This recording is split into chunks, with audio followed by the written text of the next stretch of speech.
पाहणार आहोत news top 9 आणि सुरुवातीला बातम्या मोठ्या राजकीय। उद्धव ठाकरे मध्यरात्री मुख्यमंत्र्यांना वर्षभर भेटले अशा बातम्या। आंबेडकरांनी स्थापन केलेल्या प्रबुद्ध भारत या मीडिया हाऊसने केलं ट्विट। या ट्विटनंतर राजकीय वर्तुळात खळबळ। उद्धव ठाकरे यांच्यासोबत भेटीबाबतचं वृत्त अतिशय खोटं, आम्हाला लपून छपून भेटण्याची काहीच आवश्यकता नाही। मुख्यमंत्री फडणवीसांकडून हे स्पष्ट, खोट्या बातम्या पसरवणाऱ्या हँडल्सला नोटीस पाठवणार असाही दिला इशारा। उद्धव ठाकरेंना जर मला भेटायचं असेल किंवा आमची भेट व्हायची असेल तर ती लपून छपून करण्याची आवश्यकता नाहीये, ती ओपनली देखील केली जाऊ शकते। चर्चेबाबत उद्धव ठाकरे आणि देवेंद्र फडणवीस हेच सांगू शकतील। वर्षा निवासस्थानावरील बैठकीच्या प्रश्नावर संजय राऊत यांचा थेट बोलण्यास नकार, तर या भेटीसंदर्भात कोणतीही माहिती नाही। भाजपच्या नवनाथ बन यांची ही प्रतिक्रिया। देवेंद्र फडणवीस आणि उद्धव ठाकरे यांच्यात काही फोनवर बोलणं झालं? आता तुमचा जो मुख्य प्रश्न आहे की मुख्यमंत्री फडणवीस आणि उद्धव ठाकरे यांच्यात चर्चा झाली का, याचं उत्तर हे दोन नेतेच देऊ शकतील। दोन्ही नेत्यांच्या भेटीसंदर्भात मला कोणतीच कल्पना नाही, पण विधान परिषदेचं तिकीट कुणाला द्यावं हे स्वतः उद्धव ठाकरे पक्षप्रमुख म्हणून निर्णय घेतील।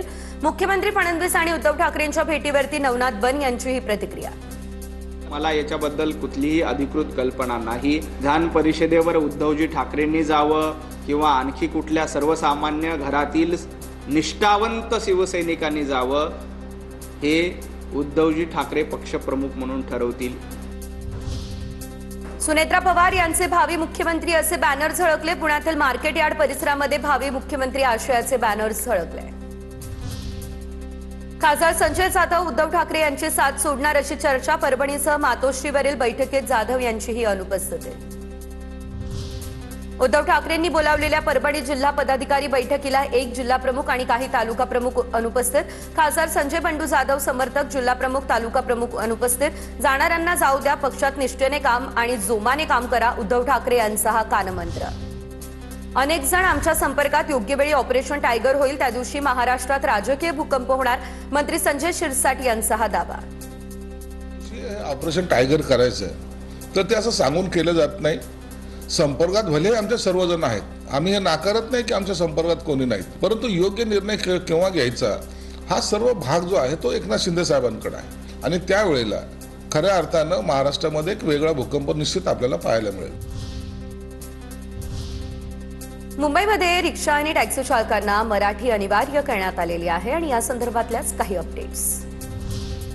मुंबई महाराष्ट्रामध्ये मराठीचा आग्रह हा चुकीचा नाही।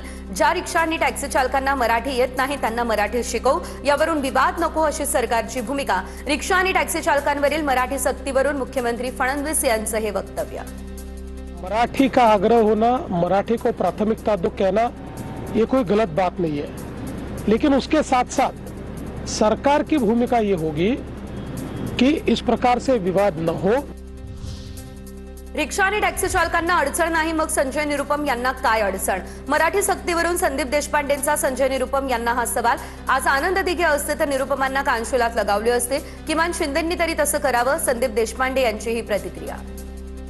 काल अनेक उत्तर भारतीय जे रिक्षा चालवणारे आहेत, टॅक्सीवाले आहेत, हे आमच्या पक्षातल्या अनेक कार्यकर्त्यांना, पदाधिकाऱ्यांना भेटले। त्यांचं म्हणणं असं आहे की आम्ही भाषा शिकायला तयार आहोत, आम्ही भाषा बोलतो सुद्धा।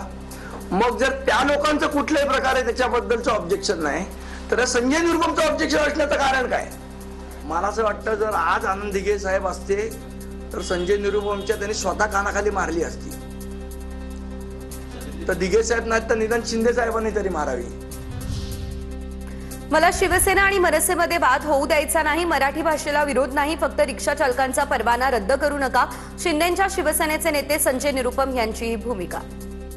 हा विरोध एवढाच आहे, कोणाच्याही रोजी रोटी धंदा तुम्ही छीनू नका। कारण असं आहे की जे सगळे गरीब आहेत, कमजोर आहेत। महाराष्ट्रात काम करणाऱ्या प्रत्येकाला मराठी यायलाच हवी, शिकायला वेळ देण्यासाठी निरुपम यांनी आंदोलन केलं। शिवाय प्रताप सरनाईक यांच्याशी निरुपम यांनी चर्चा केली। आता शिंदेंसोबत बोलून सरनाईक निर्णय घेतील, शिरसाट यांची ही माहिती। मराठी बोल असा आग्रह करणं मला वाटतं थोडासा कन्फ्युजनचा भाग आहे, म्हणून संजय निरुपमांनी आंदोलन यासाठी त्यांनाही वाटतं की काही काळ या रिक्षा चालकांना दिला पाहिजे। बंदची हाक देऊन सामान्य जनतेला वेठीस धरणार असाल तर याद राखा, गाठ मनसेसोबत आहे. मनसेचा अमराठी रिक्षा चालकांना हा इशारा. ठाण्यात मनसेकडून बॅनरबाजी. ऑफ सीझनमध्ये राज ठाकरेंना बोलण्यासाठी प्रताप सरनाईकांनी विषय दिला. सरनाईक शिवसेनेला बॅकफुटवर नेताय, गुणरत्न सदावर्तेंची टीका. सरनाईकांच्या भूमिकेला शिवसेनेतून कुणाचं समर्थन, सदावर्तेंचा सवाल. राजकारण फुलस्टॉप झालंय. त्या माणसांना तुम्ही आज उपलब्धी करून दिली ऑफ सीझन मध्ये, निवडणुका नसताना. ती लोक आज व्यक्त व्हायला लागली. मराठी भाषेच्या सक्तीमुळे धुळ्यातील परप्रांतीय रिक्षा चालक उत्तर प्रदेश, बिहारच्या वाटेवर. या सक्तीमुळे मुंबई, नालासोपारा आणि उपनगरांमधील अनेक परप्रांतीय रिक्षा चालक परतीच्या वाटेवर. मराठीचं ज्ञान असलेल्या रिक्षा टॅक्सी चालकांच्याच परवान्यांचे यापुढे नूतनीकरण होणार. परिवहन विभागाचा हा निर्णय. यावेळी संबंधित रिक्षा टॅक्सी चालकांच्या चारित्र्याची तपासणी सुद्धा केली जाणार.